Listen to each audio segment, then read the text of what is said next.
Ever since December, January, I have always maintained that the only person stopping Arsenal from winning this league is Arsenal. And that throughout the season, especially this calendar year, has played out to be true. Time and time again, when we think, oh, this should be over by now. Oh, this should be over by now. Oh, City cannot even beat Spurs. Oh, City cannot even beat 18th place Nottingham Forest. City cannot even beat 18th place West Ham.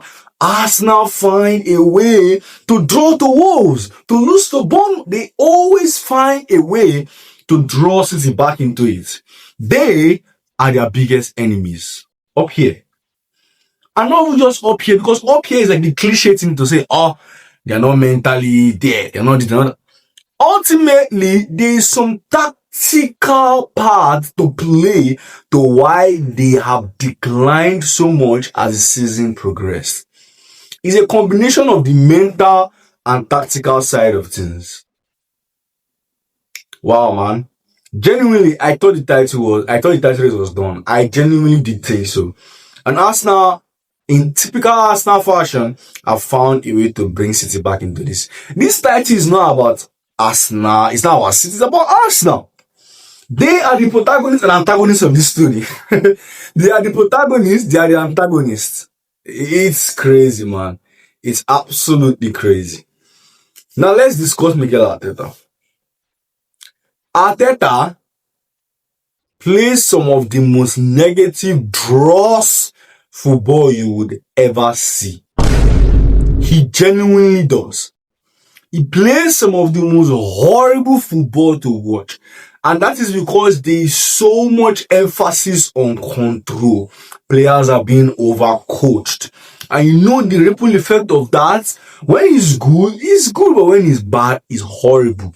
Because players now lack ideas. When you coach every detail of every game, they are the first team I've seen that have tried to gain advantage over every single thing that happens on the pitch. Set piece, throw-ins, the margins, the fine margins. They have placed so much emphasis on these little things. That's good. But then we are all human beings. Think about this. Think all of you are working. We are all working, right? Think about how less effective you will be if your boss micromanage everything you do. It might be effective sometimes because, wow, it might mean that you're very effective. But then at some point, start to take the mental toll on you. And then God forbid that it now doesn't work out. That's where problem is going to start from. Micromanagement is good because obviously you look good and stuff when you're winning, but then when it doesn't work, it's horrible. And then also, how long can you keep being micromanaged for? How long? That's the matter.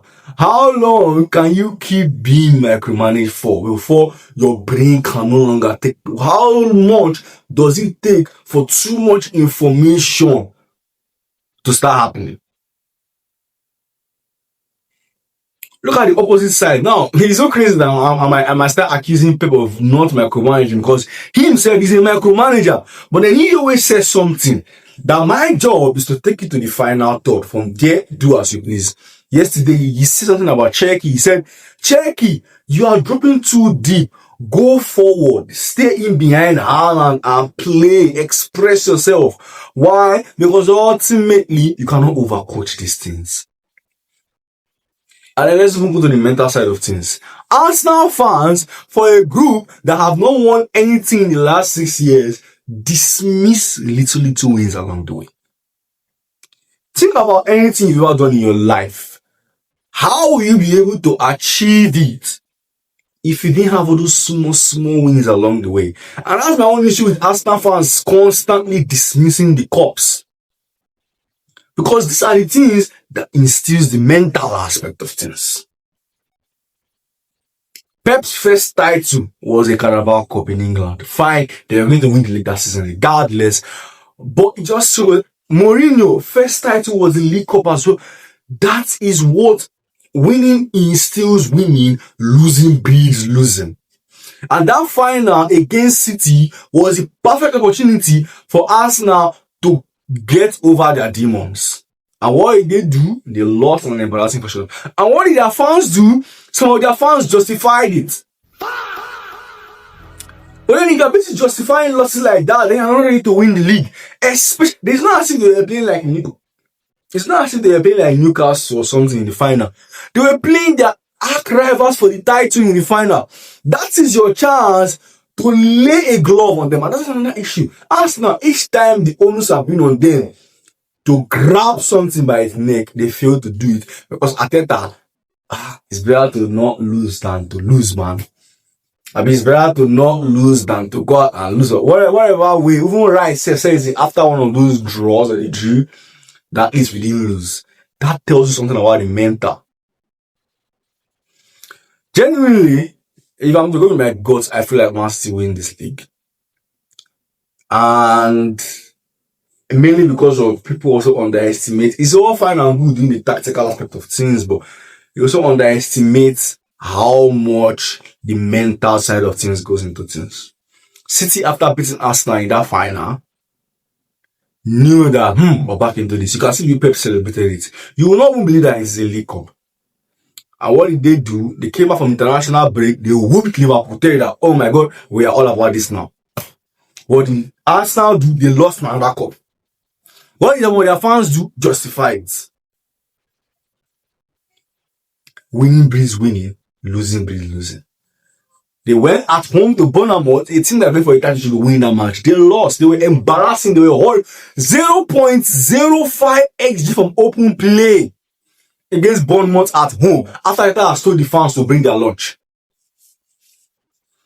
Whatever they are doing, they must come out to play at the Etihad and try to beat City.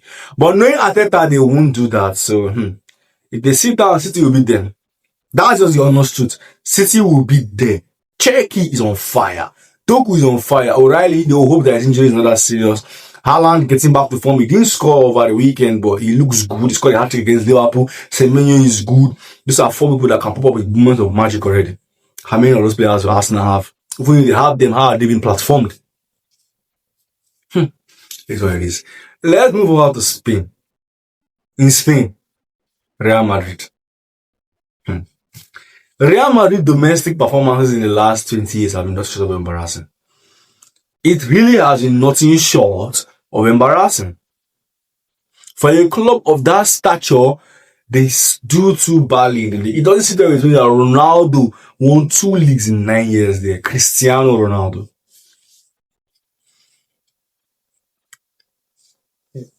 I feel like the only reason why Arbeloa isn't under as much pressure and why there isn't as much articles on Arbeloa is because the players like him.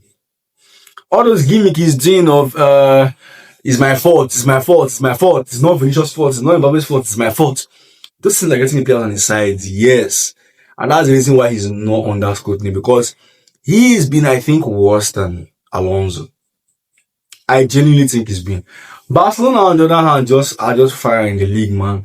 I mean, Lamine Yamal, players like that, it's hard to beat them over 38 league games. And same thing with Messi. It's just hard to beat players like that over 38. Messi, Xavi, Iniesta, you can't, beating those guys over a 38 games stretch is difficult. Now, over one of the Champions League, you can. But over a league season, you can't. And Lamine is turning into that player. This is going to be his 2nd league in a row, his 3rd league if you add the Xavi on. And wow, he's looking long for Real Madrid in Spain. He's looking really long. The Mbappe factor, the Mbappe and Vinicius, by the way. I don't think they can work together as a pair. Genuinely, I genuinely don't think so. I genuinely don't think so. I feel like their profiles do not mesh well together. And Mbappe, are you a striker or not? If you are a striker, play like a freaking striker. Get in the box. Get in the freaking box, man. I saw this thing that Henry was doing where, he was drawing this thing where Mbappe should have gone across the tapping. Get in the box. Why on the left-hand side trying to do combinations? Get in the freaking box.